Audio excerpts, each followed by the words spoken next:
Coast to Coast Pick 5.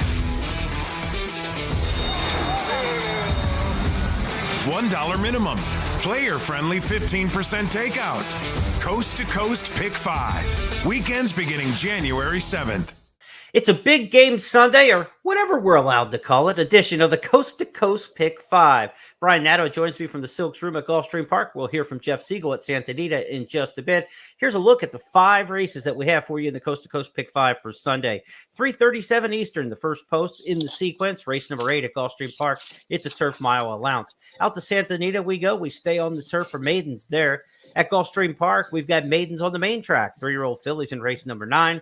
Santa Anita's 6th race is a dirt mile maiden special, and back to Gulfstream Park on the turf for another mile allowance race. All right, Brian Nadeau, let's get started here. Race number 8 at Gulfstream Park. Who are we using to start off Sunday's Coast to Coast? In order, 7, 4, 11. Penner Ash is on top for me. We've got a lot of upside. Mike Maker off the layoff, reaches out for Luis Saez. This one's been training up at Turfway Park. He ships her down here. She ran a good third when last seen at Keeneland on the turf. Tactical speed to get first run, and I think that's a big deal because she's going to get first run on Siege of Boston for Jimmy Toner, and Jimmy's been really live down here too. Problem with Siege of Boston is does not have a lot of early speed. She is facing winners for the first time. Jimmy took the blinkers off last time. She blew way up at Aqueduct. It was a big-time win. So don't sleep on her. And lastly, if Saratoga Flash, the 11, was drawn better, I'd probably put her on top, or I'd put her a little bit higher up.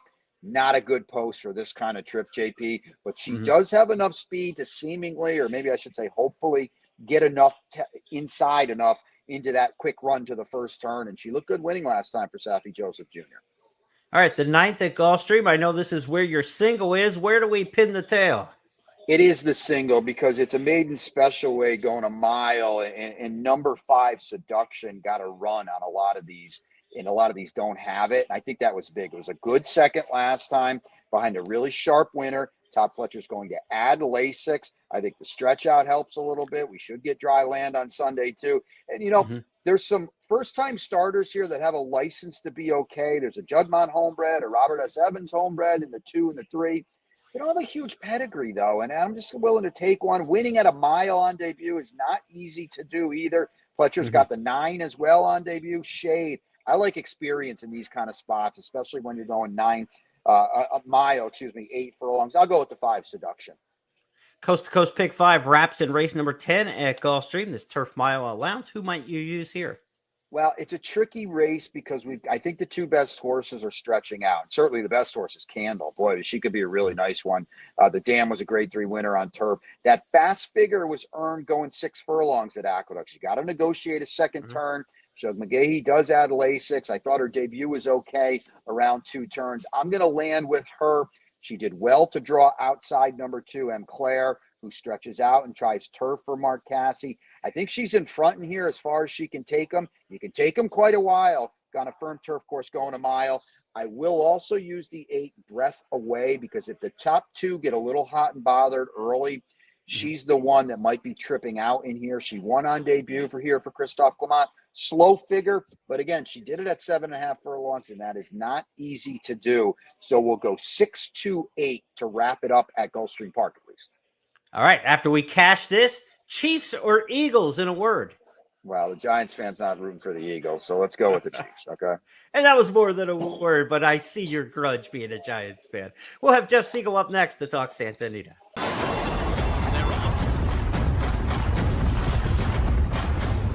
Jeff Siegel's now here to handicap some Santa Anita races for us. Jeff, race number 5, first up. Well, I'm going to go 2 horses deep here. Number 1, Woody. That's the Bob Baffert trained filly. I think she's got some quality, even though she just failed at even money, but she didn't break that well. I think now on the grass inside speed, I think she'll bounce back with a repeat of her first race, which was actually pretty good. So number 1, Woody. And then number 4, Tina Ella. This is a filly by Warfront out of Beholder. Lots of speed. I have a hunch that she's going to be much better on grass. The Warfronts usually are. She is improving. She's still not where they want her to be, but I still think there's enough talent there where she can bust out there and either be on or near the lead or just off it. So I'm going to take a stand, try to get number 1 or number 4 home. Woody and Tina Ella. That's how I see the maiden sprint for fillies on grass in the 5th on Sunday at Santa Anita. Let's turn the page to race number 6. We've got some horses maybe making their way to the Santa Anita Derby Trail here. 3-year-olds going long in maiden special company. Well, number one, I don't get it, is Inside Speed. He had the one run. He finished a distant fourth behind Hijazi and Worcester, but that was a fast, highly rated race. I like the way he stayed on. Even though he got a little tired, he didn't quit. Now he stretches out. Inside Speed going a mile. I like the 2 sprints in a stretch out angle better than the 1 sprint, but I think in this case, there's not much speed signed on. I think you see I don't get it from the rail, bust out for Doug O'Neill and go. And I think he's good enough to carry speed gate to wire. Yellow Brick has had the benefit of a run 2 turns, so he's got that extra race. He's going to be sitting right behind him and have every chance. I think it's a 2-horse race, 1 and 3. I think you get home with one or the other. Number 1, I don't get it. And number 3, Yellow Brick. Before we review the ticket, we got to ask, who's your pick for the big game? I'm going to go with Kansas City. Every time I go to see them at SoFi against the Chargers, they win. So it's hard for me to envision them losing in any scenario. So I'm going to go with the Chiefs over the Eagles. I have friends who are committed to both teams. I'm not, so I'm not going to be heartbroken one way or the other. But Chiefs over the Eagles for me. 2 picks for the Chiefs on this podcast because Brian is a Giants fan and just can't stomach rooting for the Eagles.